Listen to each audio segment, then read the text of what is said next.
En það sem ég svo geri næst að ég sný mér að þemanu ímynd kvenna í kvikmyndum, í netmiðlum og í fjölmiðlum. Og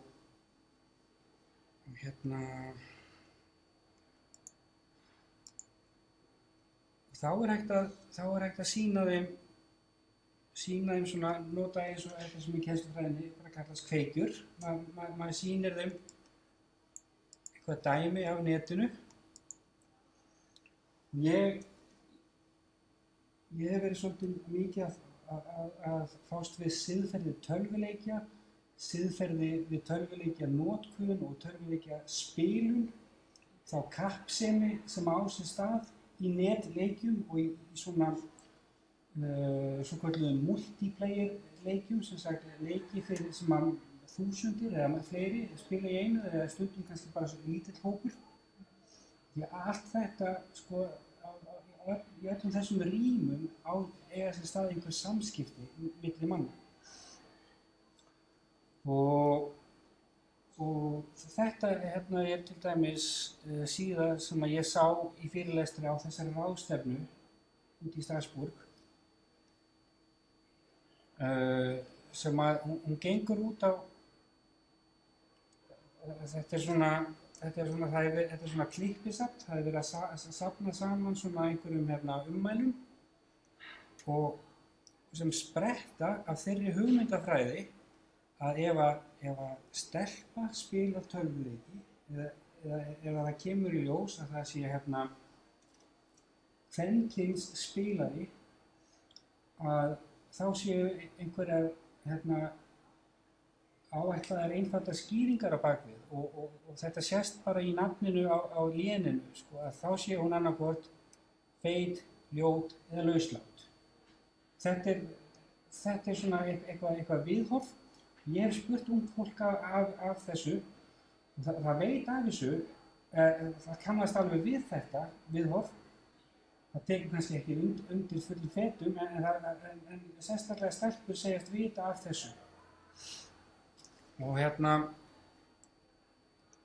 svo hér svona úrklippur svona skilaboð sem að konur eða stelpur hafa fengið þegar þær eru að spila svona netleiki. Og þá spyr ég mína nemendur, hvað á sér stað hér? Hvað er að gerast?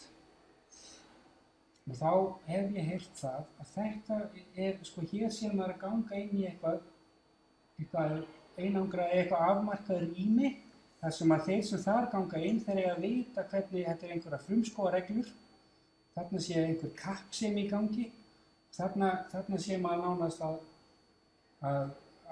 maður sé að byggja upp einhverja svona ímynd og maður hefur eitthvað orðspor.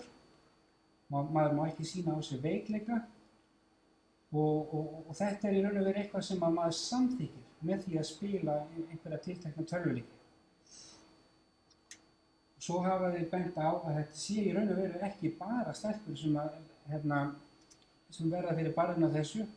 Þetta eru líka byrjendur eða nýliðar. Þetta heitir á ensku kallast það newbies, sem eru bara svona nýbúar í þessu rými einhvers tiltekins leiks.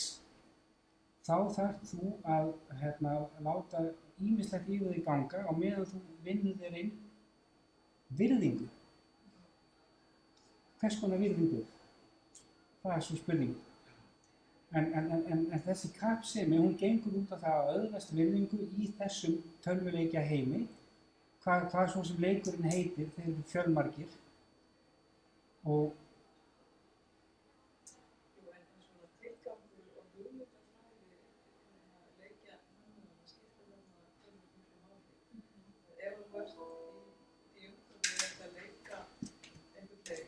þar sem það er ætlast til að þú sláist og berjist og hafi hann aðra undir. Það er náttúrulega að gefa næga leið og það er verið að gefa okkur skilaboð hvað hann svo mátt gera og hvað hann mátt ekki gera.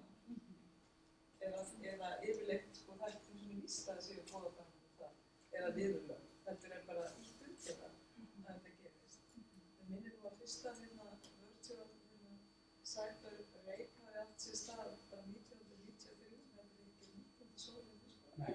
Og það náttúrulega í þessum leikjum að það var það til svona, sko, flestir hafa farið til að búa til eitthvað community management, það sem reynt að taka á því sem að fer yfir eitthvað strik. En hvað þetta strik það náttúrulega bara mismunandi eftir framleiðendum og leikjum og svona. Það myndast svona einhverja svona ósagðar siðareglur. Já. En og líka innan kannski svona klana sem eru í leiknum. Stundum notkunar skilmálar. Já. Og þetta var einmitt hlutur sem við skoðum á ráðstefnunni, að nánast öll þessi tól sem við notum, allir þessi miðlar, öll þessi forrit hafa ósköp áþekka skilmála og allir mjög langir, sem það sameiginlegt að enginn les þá. Nei, en það eru líka til svona in-game tól sem að sko trakka og finna mjög ljótt orðbragð. Það var allavega þegar ég var í þessu þá voru við notuð, sko. Þannig að ef menn gerðist alveg óheimildónalegir, sko, þá var alveg hægt að taka það og gefa þeim áminningu eða frista á úti eða gera eitthvað, sko, sem sagt, ef það þótt ekki ásáttanlegt, sko. En ég ekki fyrst með þessu beinu stíli það. Þetta sem ég við kallumst með Minecraft og þeim hent út ef þeir gera eitthvað sem að þau brjóta einhvað hús sem má ekki brjóta. Það svona ákveðnar reglur mismunandi heim og þá þeim hent út, þú veist, það svona ákveðin skilyrði sem þarf að uppfylla til þess að fá að komast inn í eitthvað samfélag sem að þeim finnst kannski þægilegt að vera í, sko. Þeir vilja bara vera eigin. En ekki gefur þannig, sko, nýnæslega svo í tölleikinu það þannig, þú fær svolítið svona geturfenginu instant feedback á þetta. Ef að leikkerfið þannig hannar, þá bara getur þetta gerst fljótlega. Og það rokkett. Þá myndast þessi hefðarrammi frekar hratt. En í mörg, sko, En ef það ekki, þá náttúrulega getur við komist upp með allan fjáran, sko, og gert alveg alls konar úrskurðar, sko. Sem ég ætla að skjóta inn, í mörgum svona kerfum myndast valdastruktúr. Og þegar það gerist, þá viðgengst oft svona ákveðið svona net einelti. Ég veit líka í Minecraft, þá eru sumir að leika sér að eyðileggja og elta bara elta einhver tveir taka sér saman elta einhvern einan, sko. En maður veit náttúrulega að þetta líka dæmi gagnstæða, sko. Það sem að ást og virðing hefur líkt og það myndast mjög góð samband á milli fólks alveg þvert á sko yfir allar þess ála og milli heimsálfa og í sömu sem leikir það þessi í online, það hittist fólk svona ári í einhverju svona skemmtilegum viðburðum og þá nær sambanda fólk saman við raunveruleikann. En ég var eftir sko skiptingum sem að sko var svolítið andstætt kannski sko kúltúrnum í leiknum, en það gerði samt þrátt fyrir svona inadversity, sko, þrátt fyrir í raun og veru mikið samkeppniselement og svona stríðsástand fyrir sem ríkti sem var normi. Eitt ég að spá í þegar við erum að tala þetta og sérstaklega þegar við erum að tala notendaskilmála og svo eru þessi leikjastjórnendur sem að geta gripið þarna inn í og bara hendur út og þau fóru ekki eftir einhverjum settum reglum sem að enginn las. Þetta ekki í rauninni þá svolítið mikið á skjön við það sem að við vorum að tala að væri virðing áðan, þar sem að eru kannski svolítið svona reglur sem að eru mótaðar í samstarfi og verða svolítið til eða svona koma svona upp úr samhenginu sem að á við hverju sinni. Hljómar svolítið þannig og eitthvað gruna mig einmitt eins og þú segir að þessir nota skilmálar eru mjög áþekki milli leikja að það sé verið að búa til einhvern stað sem að bara fyrir þessa leiki eða þessa netheima og svoleiðis. Og ég segi, þú veist, til dæmis ef við erum að tala tungumálið sem notað. Ef einhverju, þú veist, lenda í einhverju vesinni út af því að þeir notuðu eitthvað orðalag eða eitthvað svoleiðis, en nú getur náttúrulega verið mjög mismunandi mat á því hvað þykir fara yfir eitthvað strik eftir samfélögum, eftir tungumálum og svoleiðis. Ég held að við skömmum ekkert krakka fyrir að tala að eitthvað sé allt í fokki, en sko ef að útlendingar átta sig á því að við séum að leyfa krökkunum að nota orð sem er sama orð og myndi þýðast segja eitthvað sem að þeim finnst bara dónalegast sem hægt að segja. Þarna náttúrulega birtir svolítið svona menningarmunum sem Já, en sko meinið eða sem sagt óvirðing í samskiptum eitthvað sem að sko sem að hefur verið til náttúrulega frá öndum og byggist á þessu að deila á döfnaðina. Að vera að ráða yfir einhverjum á eigin hagsmuna forsendum. Og þessi samfélagslegi verðleiki sko hann flyst bara inn í þetta umhverfi. Og það, ég meina, þetta er bara enn einn vettvangur. Þannig að díla við það er kannski bara samfélagsmeinin sjálfur sér ekki endilega tölvuleikir. Eða netmiðla megin. Ég er hræddur að menn litur sér nær sko og þurfum vera saman á fundum alls konar svona dæmi bara í þjóðfélaginu rópur og nýð þannig að það svolítið finnst í hámæli alltaf meira máttna nýð sem maður skipta og allt þetta. Þannig að allt verður til staðar bara mjög mikið. En allt kemst þetta í eitthvað hámæli því þetta virtist á þessum vettvangi. Foreldrar þekkja ekki fjarri nógu vel og stressaðir sig. Nei, þetta eins og þessi spurning sko, hvernig útrýmum við einelti í netinu.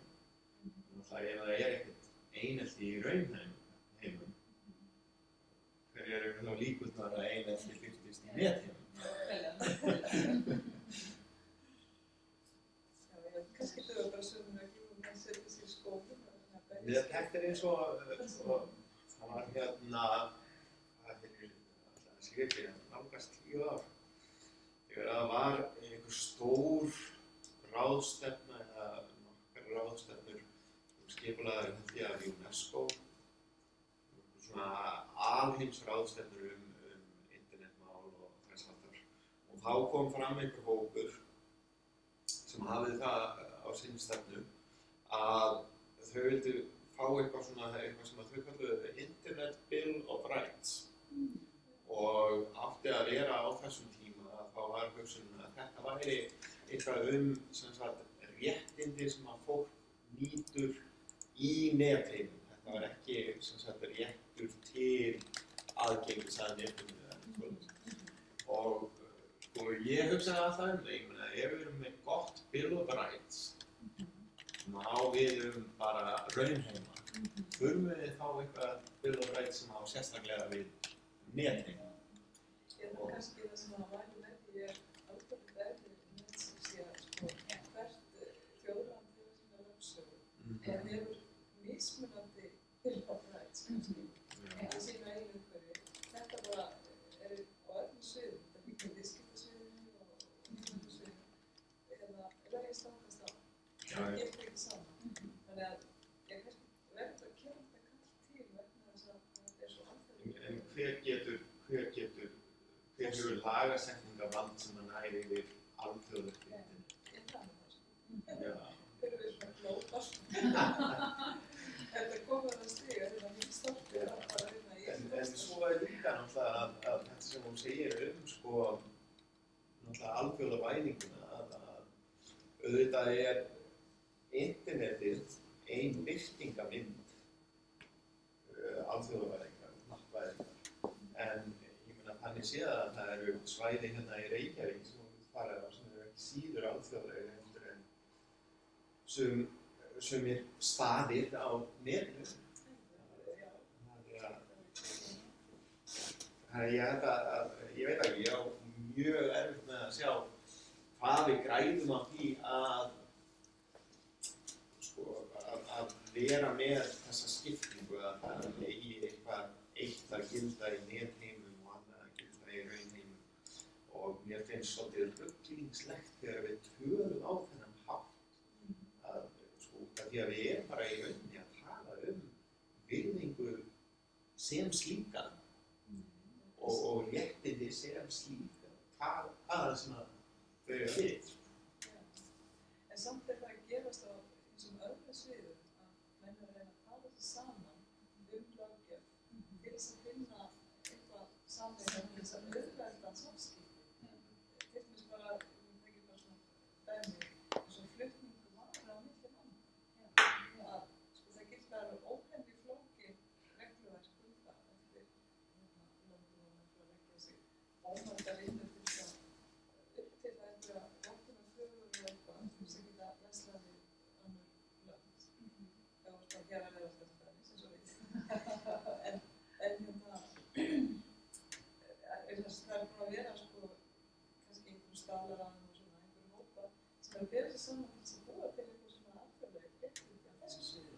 Þannig að kannski er þetta ekkert svo gráleitt að maður þurfi að stefna í einhver svona viðmið. En hver á að hafa hérna law enforcement rights sko, það er erfitt. Nema að öll lönd sko verði sameinast að accepta þetta. Það er ekki svona áður fyrir. Já, ég meina erfitt með að acceptera einföldustu mál á alþjóðavísu.